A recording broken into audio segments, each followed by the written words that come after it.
chim 5 ngón nha, mình nhìn kỹ nào, đó 5 ngón.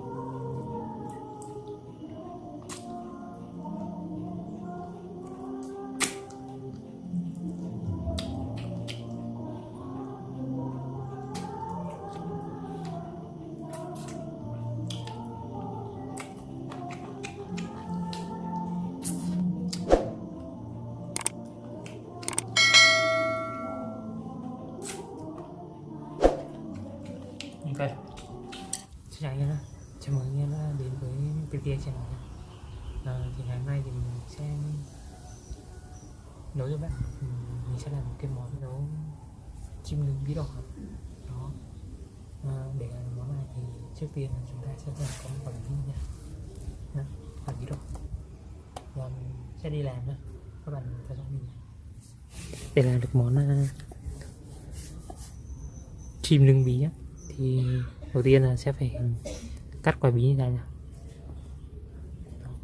cắt theo, mình sẽ cắt một cái lỗ ở cái quả bí này nè, thấy không? Rồi mình bắt đầu mình cắt nha.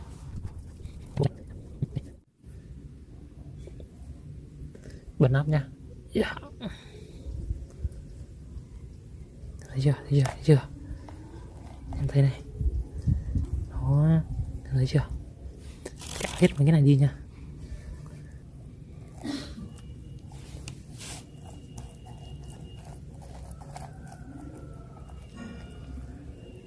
Em thấy đấy, nó bị trơn trơn đây không?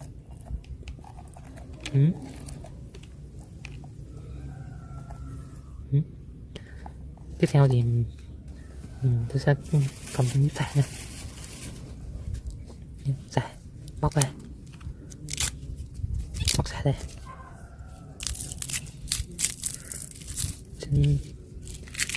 cho nó vào dưới này nha, cho nó vào đây để phòng trong cái quả này khi nướng mà nó có tái á, chứ nó không tái vào trong con chim nha.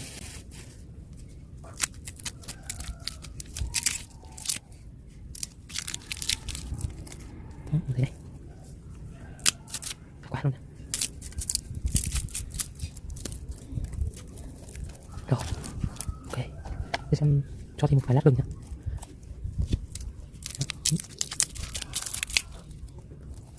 Đó, đây này, cho thêm một vài lát gừng nha, cắt sạch nó đi.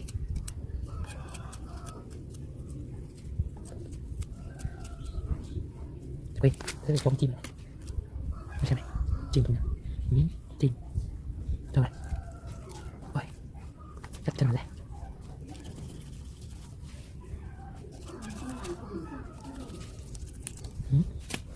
cho con chim đây, cho nó đây.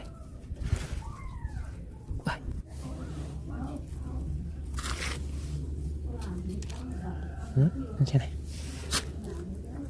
Ok nha, đây là cái chỗ nướng của tôi nha.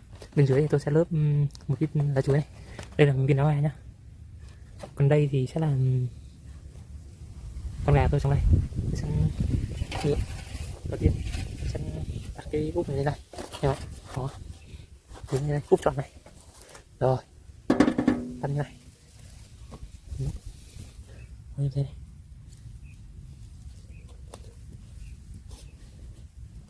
Ok chưa? Rồi tôi xem nướng nhá. Cái một bên đây, tạm đây cho nước bay này. Đó, ok. Rồi.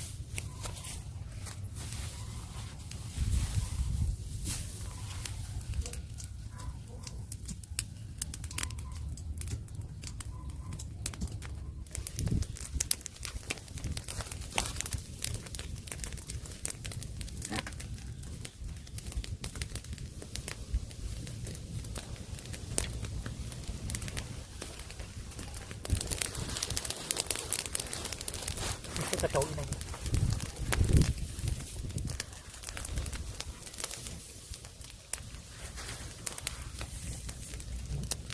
Chân gấp chấu lên.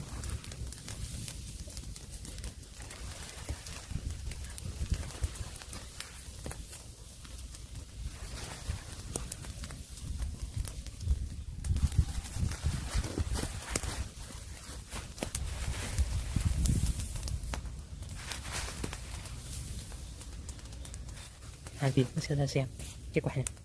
Rồi, ok. Đó, như thế này.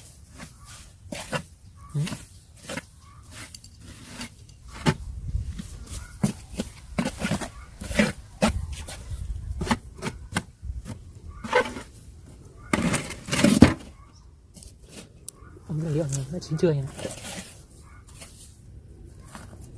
Tôi thử nha. Sẽ cho anh em xem rõ hơn nha. Thử nha, thử nha. Ôi ôi, em thấy gì không? Thấy gì không? Ôi, bụi quá anh ạ. Bụi hết rồi, bụi hết rồi, bụi hết rồi.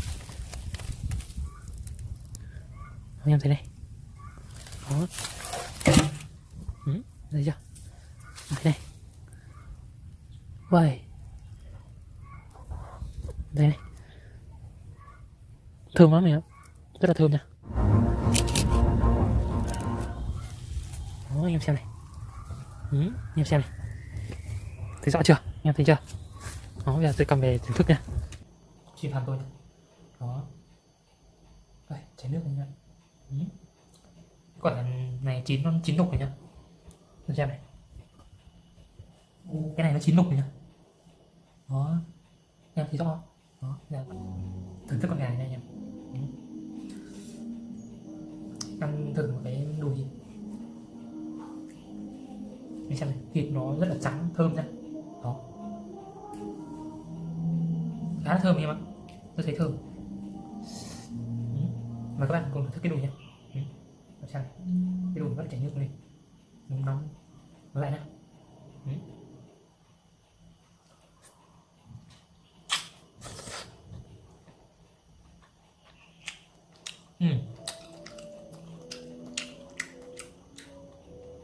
Cảm giác đầu tiên khi mà ăn miếng thịt này, với thịt rất là mềm, rất là mềm, mà nó có cái vị ngọt của quả bí đỏ nhá, rồi vị của sả, rồi ít mắm muối cho thêm vào, và ăn cảm thấy nó rất là đậm, kiểu nó rất là vừa miệng, mà ăn này cũng rất là thơm nhá. Các bạn này.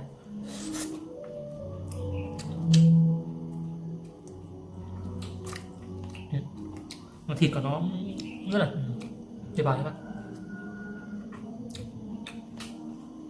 Cái ngon.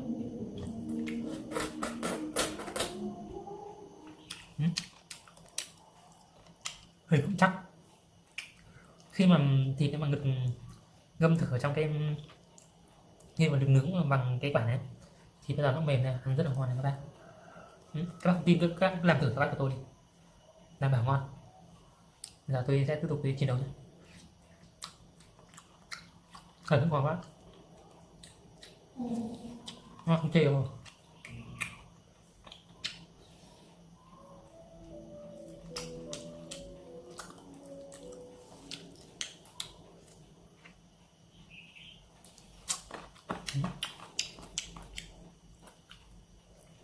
Bây giờ sẽ tiếp tục làm thêm một cái này nha. Đó.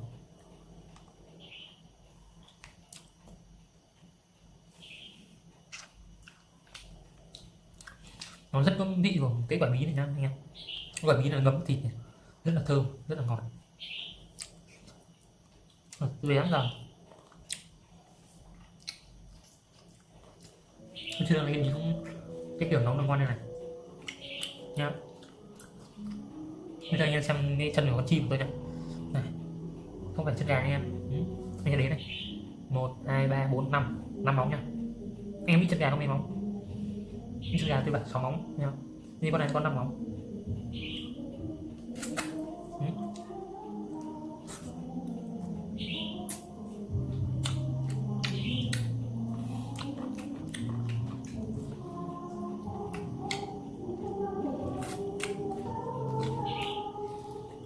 Khá ngon.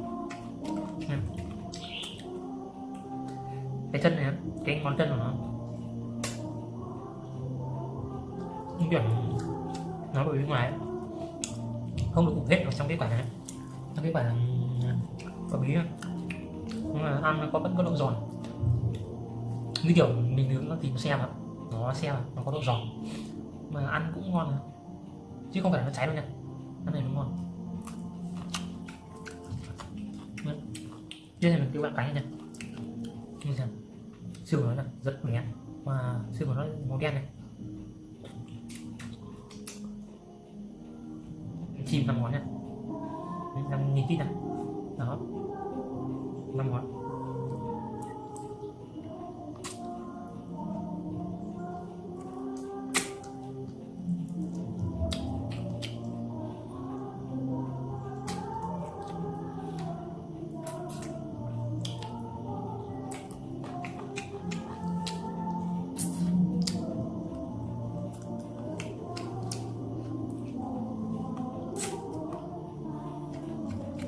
Ok.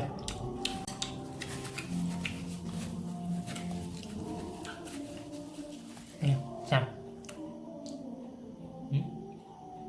Thấy rõ. Còn cái mình nói này.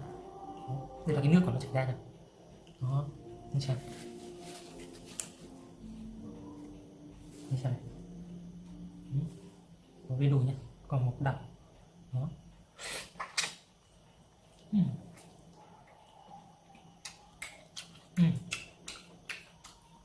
Ngon không thể cưỡng lại được em ạ.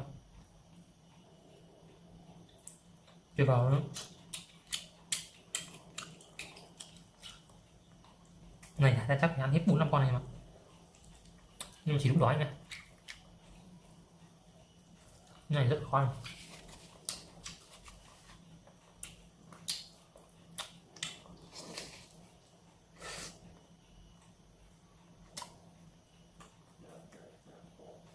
Thử nhá. Đây là bản ngon này.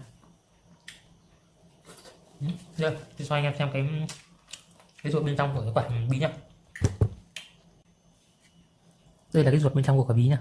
Em xem kỹ này. Được chưa? Đó. Trong nó còn nước nhá, có nước. Cái nước này rất là thơm nhá. Rồi.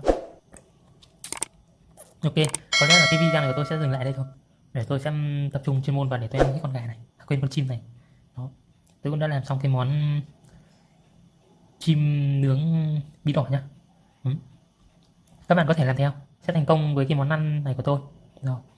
Các bạn thấy clip này hay, thú vị thì hãy like, đăng ký kênh ủng hộ tôi nha. Còn bây giờ thì tôi xem tắt máy quay đi và tôi xem xử lý nốt quay con chim này. Cảm ơn các bạn đã theo dõi hết clip này của tôi. Xin chào và hẹn gặp lại các bạn ở một clip tiếp theo. Xin chào.